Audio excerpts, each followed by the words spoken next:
ओम नमः सिद्धेभ्य नमो जीर्णाणम। सभी को सादर शुद्धात्म वंदन।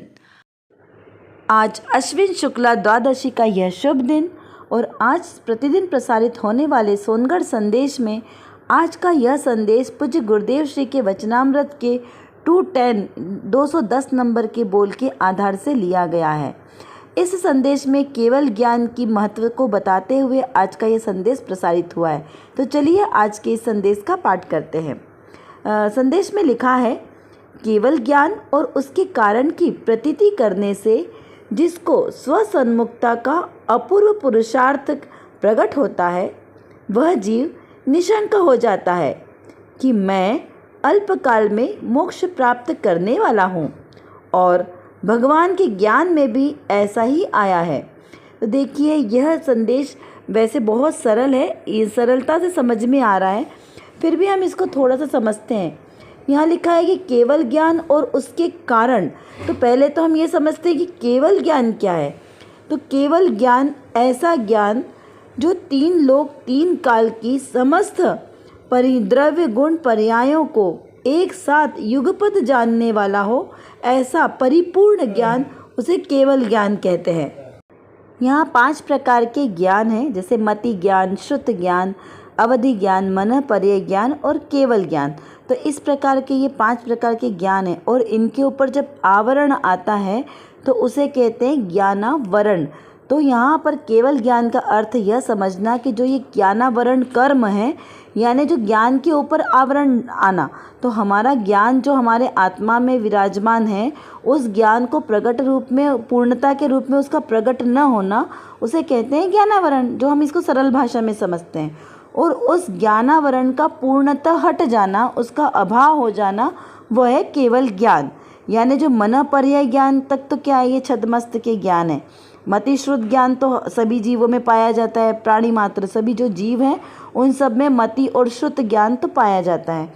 अवधि ज्ञान विशेष रूप से प्राप्त होगा, विशेष पर्याय की से प्राप्त होगा, ज्ञान की विशुद्धि से प्राप्त होगा। मन पर्याय ज्ञान भावलिंगी संतों को ही प्रकट होता है। यानी जो पहले के 3 ज्ञान है, मति श्रुत और अवधि, ये तो सुज्ञान भी होंगे और विभंग ज्ञान में भी आते हैं। मतलब सुज्ञान भी होंगे और कुज्ञान भी हो सकते हैं, तो उसको विभंग ज्ञान भी कहते हैं। लेकिन मन पर्याय ज्ञान मात्र जो भावलिंगी मुनिराज होंगे उन्हें ही प्राप्त होंगे। जैसे 4 गुणस्थान से लेके जो 11वें गुणस्थान तक के जीव हैं उन्हें छद्मस्त जीव कहते हैं। तो ये उपरिम जो 7वें गुणस्थान से उपरिम वाले जो मुनिराज होंगे उनको ही प्राप्त होगा मन पर्याय ज्ञान। और जो केवल ज्ञान है, ये केवल ज्ञान 13वें गुणस्थान में प्रकट होता है। यानी जब पूर्णतः अभाव, ज्ञानावरणादिक कर्मों का पूर्णतः अभाव, जो 4 घातीय कर्म है ना, ये चारों एक साथ ही चले जाएंगे। ज्ञानावरण, दर्शनावरण, मोहनीय और अंतराय, ये वाले कर्म जब का आत्मा से पूर्णतः अभाव हो जाता है, क्योंकि विशुद्ध पर्याय है ना, तब ज्ञान प्रकट होगा। तो वो जो पूर्ण ज्ञान होगा, वीतरागता वाला पूर्ण ज्ञान, उसको कहेंगे केवल ज्ञान। तो ऐसे केवल ज्ञान की प्रतीति और उसका कारण क्या है, देखिए क्या शब्द आया, कारण। केवल ज्ञान का कारण और उसकी प्रतीति। तो कारण तो क्या है, कारण ये जो मति श्रुतादि ज्ञान है, इनकी निर्मल पर्याय, इनकी शुद्धता का प्रकट होना, तो वो उसका कारण हुआ। और प्रतीति यानी उसका अनुभव करना। किसका अनुभव करना, वो ज्ञान। तो जो मेरे आत्मा में जो शुद्ध केवल ज्ञान मेरे आत्मा में द्रव्य रूप से विराजमान है ना, द्रव्यार्थिक नय से, उस अपने ही ज्ञान का अनुभव होना, ठीक है ना। मतलब मेरे आत्मा में जो ज्ञान है, तो मात्र जानना, मेरा कार्य क्या है, मात्र जानना। तो ऐसे मात्र जानन की जो क्रिया है मेरे ज्ञान की, उस ज्ञान की क्रिया का अनुभव होना, उसे कहा है प्रतीति। तो क्या कहा कि इससे और किससे प्राप्त होगी, तो जिससे स्वसन्मुक्त का अपूर्व पुरुषार्थ प्रकट होता है। जब ज्ञान पूर्णता अपना ज्ञान में प्रतिष्ठित होगा ना, तो प्राप्त क्या होगा, स्वसन्मुक्ता से। कैसे स्वसन्मुक्ता का मतलब, स्व मतलब मेरी आत्मा, सन्मुक्ता मतलब उसके निकट ही रहना। तो मेरा आत्मा मेरे आत्म स्वभाव में ही निमग्न रहे, अपने आत्म स्वभाव का ही श्रद्धा करे, उसी का ज्ञान करे और उसी में लीनता हो करे, उसी में लीन हो जाए। तो जो इस रूप जो अपूर्व पुरुषार्थ प्रकट होगा। यहाँ अपूर्व शब्द क्यों लिया, क्योंकि ये एक उत्कृष्ट पुरुषार्थ है, अपूर्व। इसमें प्रतिपल नया नया नया जो ओरिजिनल आनंद बोलते ना, उस आनंद की अनुभूति होती है। हम जिसको आनंद बोलते हैं वो आनंद नहीं है। एक्चुअली में जो आनंद है वो तो आत्मिक शुद्धता के द्वारा ही प्रकट होता है। तो वो जो ये हमारा सम्यक दर्शन, सम्यक ज्ञान, सम्यक चारित्र के साथ जो आनंद प्रकट होता है उसे अपूर्व आनंद कहते हैं। और उस रूप जो हमने क्रिया की, जो कार्य चलता है, वो हमारा सच्चा पुरुषार्थ है। तो ऐसा सच्चा स्वसन्मुखता का पुरुषार्थ प्रकट होता है और वह जीव निशंक हो जाता है। क्यों निशंक हो जाता है? या निशंक यानी जिसे किसी भी प्रकार की शंका नहीं होती है। तो यह तो चतुर्थ गुणस्थानवर्ती जो सम्यक दर्शी जीव है ना, जिनका मिथ्यास्त्र नष्ट हुआ है और सम्यक दर्शन प्रकट हुआ है। तो जब सम्यक दर्शन प्रकट हुआ है वो जीव को निशंकता प्रकट होती है, यानी उसको किसी भी प्रकार जिन वचनों में कोई शंका नहीं है, किसी भी प्रकार का भय नहीं है किसी से भी। तो इस प्रकार उसको निशंकता प्राप्त होती है। तो निशंकता, निर्भयता कब प्राप्त होती है? जब जीव अपने आत्म सम्मुख हो जाता है, स्वसन्मुख हो जाता है, और जब उसे आत्मिक आनंद प्रकट होता है तब उसे बाहर में किसी चीज़ों से शंका या भय रहता ही नहीं है कि मैं और क्या उसको विचार आता है कि मैं अल्पकाल में मोक्ष प्राप्त करूँगा। और भगवान के ज्ञान में भी ऐसा ही आया है। तो क्या हुआ? देखो, मोक्ष प्राप्त करूँगा। संसार के सभी प्राणी कैसे हैं? दुखी हैं। और संसार के सभी प्राणी सुख चाहते हैं, और सुख कहाँ है? एक मात्र मोक्ष में सुख है। तो संसार के सभी प्राणी मोक्ष जाना ही चाहते हैं ना। तो जो जीव को आत्मसन्मुखता प्रकट हो गई है उसे यह निश्चय हो जाता है, उसे यह निशंकता हो जाती है कि अब उसके ज़्यादा भाव नहीं है, अब उसका नियम से मोक्ष मार्ग प्रशस्त होने वाला है, वो अल्पकाल में ही मोक्ष को प्राप्त करने वाला है। जैसे केवल ज्ञान कौन से गुणस्थान में बताया अभी आपको मैंने? 13वें गुणस्थान में, ठीक है ना। तो जो जीव 12वें 13वें गुणस्थान में चला जाता है वो जीव वापस से उसका गुणस्थान नहीं गिरता। 11वें गुणस्थान से तो नियम से जीव नीचे गिरेगा ही गिरेगा, लेकिन 12वां गुणस्थान वीतराग दशा का गुणस्थान प्रारंभ हो जाता है। तो 12, 13 और 14 तीनों वीतराग दशा के गुणस्थान है। तो ये 12 नंबर का जो गुणस्थान है, यहाँ से जीव को वीतरागता प्रकट होती है। तो उसे ये निशंकता हो जाता है कि अब वो अल्पकाल में मोक्ष जाने वाला है, उसे निश्चय हो गया है। और जो 13 नंबर का गुणस्थान है सयोग केवली, तो वो केवल ज्ञानी का गुणस्थान है। तो वहाँ से जीव का भी मरण तो होता ही नहीं है।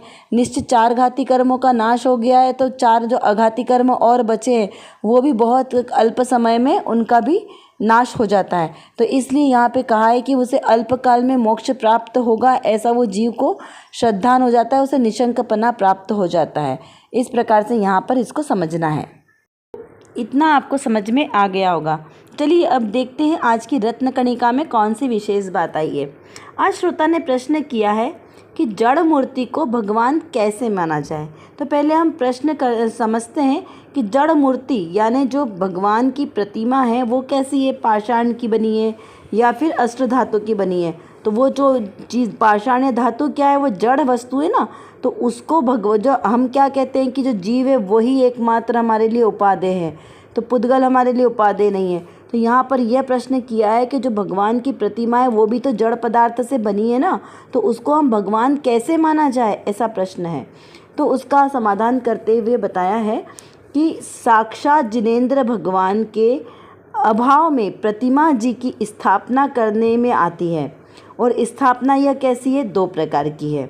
नंबर 1 सद्भाव रूप स्थापना, यानी जिनेंद्र देव के अनुसार उनकी मूर्ति में जिनेंद्र देव का आरोपण करना, ये क्या है? सद्भाव रूप स्थापना। दूसरी है असद्भाव रूप स्थापना, यानी पुष्प आदि में स्थापना करना।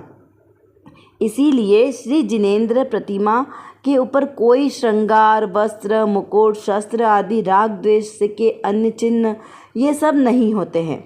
इस प्रकार से यहाँ पर बताया है, ये गुरुदेव श्री की तत्व चर्चा में आया। तो हम इसको क्या समझते हैं कि यहाँ पर क्या बताया समाधान में कि जिनेंद्र भगवान कैसे है? चैतन्य, क्योंकि उसमें चैतन्य गुणों की स्थापना की ना। माना वो जड़ है, पाषाण की प्रतिमा है, अस्त्र धातु की प्रतिमा है, काष्ठ की प्रतिमा है, लेकिन उस प्रतिमा के अंदर मंत्रों के द्वारा पंचकल्याणक करते ना, हमारे जैन दर्शन में पंचकल्याणक का महत्व है। जब कोई प्रतिमा जी नई बनाई जाती है तो उसको पंचकल्याणक विशुद्धि की जो विधि के द्वारा विधि विधान से मंत्रों के उच्चारण से उसमें प्राण प्रतिष्ठा की जाती है, उसे सूर्य मंत्र दिया जाता है। तो वो जो सूर्य मंत्र और प्राण प्रतिष्ठा की जो क्रिया की है उससे वो प्रतिमा कैसी हो गई, चैतन्य कहलाती है, जीवंत प्रतिमा कहलाती है। जब वो प्राण प्रतिष्ठा हो गई तो वो पाषाण की होते हुए भी हम उसे चैतन्य जीव तत्व बोलेंगे। क्या कहेंगे, उसे हमें चैतन्य जीव तत्व, क्योंकि उसमें प्रतिष्ठा हो गई ना, हमने उसमें स्थापना की है। जैसे 4 प्रकार के निक्षेप होते ना, द्रव्य निक्षेप, नाम निक्षेप, भाव स्थापना निक्षेप, इस प्रकार के ये जो निक्षेप है तो उसमें हमने क्या किया, उसमें प्राण प्रतिष्ठा की है। तो यहाँ पे 2 प्रकार की स्थापना की बात कही है कि जो जिनेंद्र भगवान में 2 प्रकार से प्रतिमा में स्थापना होती है। तो पहली कौन सी है, सद्भाव रूप स्थापना। सद्भाव रूप स्थापना यानी जो जिनेंद्र भगवान है उनके अनुसार उन मूर्ति में जो हमने मंत्रों के उच्चारण किए ना, उसके हिसाब से उसको हमने कैसा बनाया, जीवन। जैसे जो प्रतिमा में नीचे मान लो हमने शेर का चिन्ह लगाया तो उसको नाम क्या दिया कि महावीर भगवान है ये, और फिर महावीर भगवान का हमने उसमें पंचकल्याणक किया उस प्रतिमा पे, तो उनके नाम बनाए, फिर उनका हमने उस नाम के हिसाब से उसमें मंत्रों का उच्चारण किया, तो वो उनमें नाम स्थापना की ना हमने कि ये महावीर भगवान ने नीचे प्रशस्ति पे लिखा। तो ये हो गई उस पाषाण की प्रतिमा में नाम के साथ और जीवंत जिनेंद्र भगवान की प्रतिष्ठा, क्योंकि पूरे वीतरागी गुणों को हमने उसमें प्रत्यारोपित किया। ठीक है ना, गर्भ जन्म तप ज्ञान मोक्ष पूरे 5 कल्याणक करते ना, तो उसमें 5 कल्याणक में हर एक कल्याणक के उसमें मंत्रों का उच्चारण किया जाता है, उसके अंक विन्यास किया जाता है। जो केवल ज्ञान होता है ना, तो केवल ज्ञान के जो मंत्र होते हैं अंक विन्यास, पूरे शरीर के हर एक जो भाग है उसे बीजाक्षर लिखे जाते हैं। तो इस प्रकार बहुत ही विधि विधान के साथ ये पूरी प्रक्रिया होती है। तो इसलिए उसमें हमने भगवान की नाम के साथ भी स्थापना कर दी, तो वो प्रतिमा कैसी कहलाएगी, जीवंत प्रतिमा कहलाएगी।